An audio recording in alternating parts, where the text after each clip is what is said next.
Three federal agencies in Atlanta have finished their review of environmental concerns at Fort McClellan. It is only the first half of May, but we are already locked into a summertime weather pattern. We'll have the complete forecast details coming up. Coming up in sports, we will unveil the class of 2023 for the Calhoun County Sports Hall of Fame and more. EAN Local News starts now.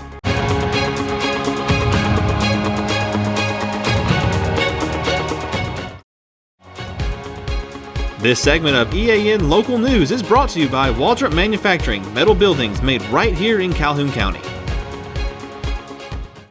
Good evening, and thank you for watching East Alabama Now Local News for Tuesday, May the 9th, 2023. I'm Mike Stedham. And I'm Katie Edwards. A group of Army veterans who served at Fort McClellan between 1950 and 1998 have been promised the first look at a report on toxic spill sites at the former Army base. The Fort McClellan Veterans Stakeholders Group asked for that study almost 2 years ago, and the veterans received word that the review has been completed and will soon be given to the public. The report was prepared by the Centers for Disease Control, the Environmental Protection Agency, and the Agency for Toxic Substances. It is expected to include the first official environmental decision regarding 10 toxic sources on the base. The McClellan veterans have asked for a single comprehensive review of the combined toxicity values from all of those sources. The veterans group has created a private Facebook page to share the full report to its members as soon as it's made public. This Sunday is the 62nd anniversary of the day that a bus full of Freedom Riders was attacked just west of Anniston. And to mark the occasion, a memorial service will be held Saturday afternoon from 4 to 7 at the site of the former Greyhound Bus Depot. Special guest speakers for the occasion will be two of those Freedom Riders, Charles Person and Hank Thomas. And music will be provided by professional opera singer K.B. Solomon. Pete Conroy of the Freedom Riders Memorial Board says the ceremony is about more than what happened in the past. It's an opportunity not only to learn about history, but understand history in a way that will make your life better. One of the things that we're very excited about also is kind of a surprise by an Anniston guy who has turned into a world-renowned opera star.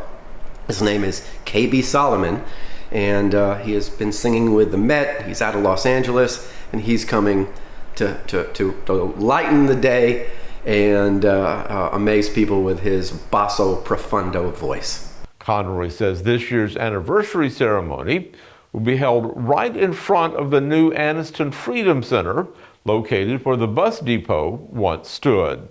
And this will be a place where people can learn about the Freedom Rides, but even more important than that, learn about the history of our country and reflect upon how the history can impact the future. The organizers of the Freedom Riders celebration say food and refreshments will be provided. In the event of bad weather, those festivities will be moved indoors to the Anniston First United Methodist Church on Noble Street. When we return, we'll tell you about a couple of other special programs planned for our community on Friday and Saturday. Well, my name's Mike Craven, and we recently purchased an open carport, metal carport from Waldrop Manufacturing. I have an extra car. We have a very small home, very small driveway, and I needed somewhere just to park another vehicle, just out of the weather. And I had been told by 2 or 3 friends that knew we had recently remodeled a home that Waldrops were the people that you need to go talk to. I was in that area one day and I thought, hey, I'll just stop in, and I did without calling, and greeted warmly, well taken care of. It was just, really the whole process was just good from day one.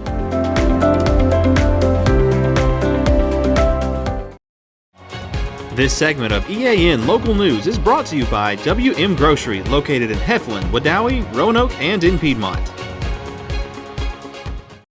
If you're looking for some special family fun time this weekend, you might want to check out the 2nd annual Embrace What Matters Family Fun Day and 5K at the Anniston Aquatic and Fitness Center on Saturday. The run starts bright and early at 6 a.m. and the family events will run through 2 p.m.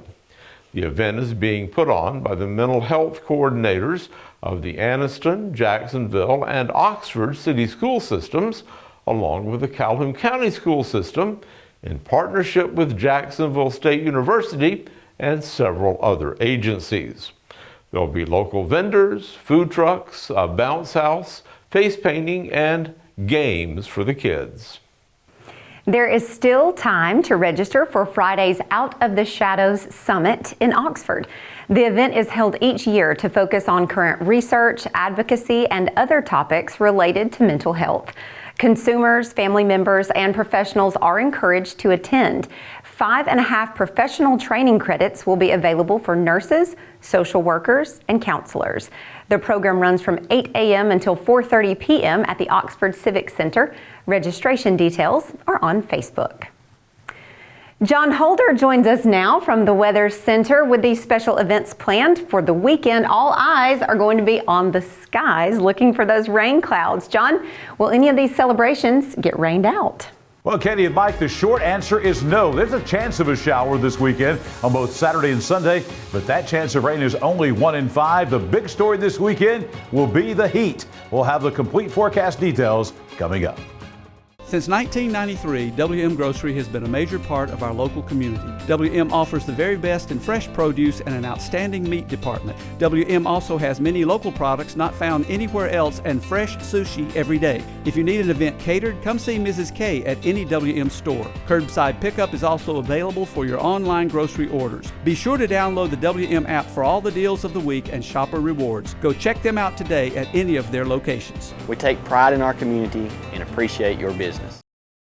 We had a couple of storms across East Alabama today, mainly to the south of I-20. The big story once again, though, the heat and really the humidity. Temperatures climbing into the mid-80s once again, 85 for the high today, 5 degrees above the average for this time of year. The low this morning, a balmy 67 degrees. That's 10 degrees above the average for this time of year. Record high temperature 92, the record low 41, and there you see the sunrise and sunset times for the date coming up. Weather on your street, how about Mud Street out east of Bogaway? For your Tuesday night, just an isolated shower. There may be 1 or 2 showers, and those will be early in the evening. They'll be fading away with the heating of the day. 63 for the low overnight on Mud Street out in western Calhoun County. Coming up on your Wednesday, going to take you to Gate 5 Road in Alexandria. Going to be a really nice summer day out there, to be honest with you, out in the Alexandria Valley. About a 1 in 3 chance of a storm out on Gate 5 Road. That will be in the afternoon hours, mainly with the heating of the day. And then the high tomorrow is going to be 87 degrees as those temperatures continue to climb upwards as we head toward the weekend. And for the rest of the week, Jamback Road in DeArmonville, going out Highway 78 East. It's going to be typical summer weather for the rest of the week. Highs will be in the 80s every day. You see that thunderbolt in there, a chance of a thunderstorm every afternoon. The chance of rain every day averaging about 1 in 3 on these summer afternoons. Taking a look at your 7-day forecast. Again, the temperatures will remain in the 80s, widely scattered. Late afternoon, early evening showers and thunderstorms. Here's the big story, though. The weekend, we're going to see the storms basically backing off a little bit. Only a 20% chance on Saturday and Sunday. We got a lot of decoration days coming up, and we also have, of course, Mother's Day on Sunday. And it looks like right now that Sunday is not only, of course, going to be Mother's Day. It's going to be very nice, but it is also going to be our hottest day so far in 2023 coming up. Looks like widespread 90-degree readings all across East Alabama. The pattern just not changing a whole lot. As you see, temperatures are going to remain well into the 80s, nighttime lows well into the 60s, a chance of a shower every afternoon. The game will be for the next 100 days. How many times can we say late afternoon, early evening, scattered showers and thunderstorms with the heating of the day? What's responsible for this dry weather? Well, here's a national weather map, and you see an H. When you see an H, that means high pressure. And that means all the L's that you see, the low pressure, the fronts, they're staying away from us here in Alabama. We've got an area of high pressure over the Big Bend area of Florida, another area of high pressure centered right over Jackson, Mississippi. That is creating a lot of dry weather, and about the only relief we get from the heat are those late afternoon scattered showers and thunderstorms with the heating of the day. But as far as widespread rainfall, we just don't see it coming, and we will not see it coming as long as we have those H's in place across the southeast. Wednesday is going to bring a lot of things to East Alabama, but perhaps the biggest event will be a state semifinal baseball series at Oxford. Chase Robinson has the details on a big set of games for the Yellow Jackets. Chase? Yeah, appreciate it, John. Had a chance to catch up with the Oxford Yellow Jackets. They're 1 day away from their first semifinal series since 2012 and the first home semifinal series since 2009. The Coleman Bearcats will be in town with the trip to the state championship on the line. The series will be played at Bud McCarty Field at Oxford High School instead of their usual home field at Choccolocca Park. For Coach Wes Brooks, playing back at the high school field is special. To play at Bud McCarty Field is special. You know, we got the #1 high school in the field in the country. The Gulf South Conference and Alabama State JUCO tournament is going on now. And it's almost like, you know, hey, now we're back from square one. We've got our own campus field and we've got a win to go play at Choccolocca Park in the state finals. So best 2 out of 3 series here at Bud McCarty. Coleman comes in. It's going to be, the excitement, the buzz around the city and the community is really taken off in the last couple of days. And some guys are out there right now in center field setting up some stages, some trucks, and but just to be able to play back here, it's going to be really exciting because all of the history of all those guys that laid the foundation of Oxford before us. This season, Coach Brooks has been able to take a different approach to pitching for the Yellow Jackets. He has a lot of depth and some really dependable guys to put on the mound. We are really deep on the mound. What we kind of do, we don't necessarily go in and say, hey, this is our game 1, this is our game 2, this is our #1, this is our #2, 3, 4, or 5. We just kind of see what those teams have been struggling with in the past as far as matchups from other teams, and just looking at scouting reports and who do we feel like matches up best that gives our team the best chance to win. And fortunately this year, compared to any other year we've ever had here at Oxford, we've got a lot of depth and a lot of options and a lot of decisions, and that's just a testament to our school, community, and resources here in Oxford, being able to have the players that we have. Coleman comes into the series with a 23-18 record, having beaten Athens this past weekend for a chance to play the #1 Yellow Jackets. Coach Brooks knows the challenge Coleman brings. They're just solid. They don't have a weakness anywhere. They're going to make every play defensively. They're going to be well coached. They're going to take 1 run per inning at a time. They're solid. They're tough to strike out. They got several left-handed pitchers, several right-handed pitchers, 3-game series. We're going to have to beat them. It's not like they're going to give us the game. They're not a team that's going to make a lot of errors and make a lot of mistakes. And they travel well. Their fans will come in here, and I imagine it'll be Bearcats on one side and Yellow Jackets on another, and we'll see what happens. The Calhoun County Sports Hall of Fame will be adding 6 new members in June for the class of 2023. These inductees will make 112 total members of the Hall of Fame, and EAN Sports is excited to announce to you this class of 2023. The inductees include former Welborn head football coach Mike Battles, also from Welborn, former softball and track coach June Evans. Chris Garman, who played his high school ball at White Plains, went on to play baseball at JSU, has also coached high school football in the class as well. Jason Jack, a former Oxford Yellow Jacket, who went on to play quarterback for the Alabama Crimson Tide, on the list.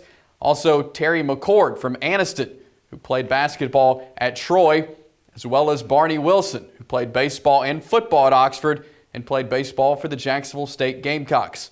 The induction banquet will be held June 17th, 6:30 p.m. at the Oxford Civic Center.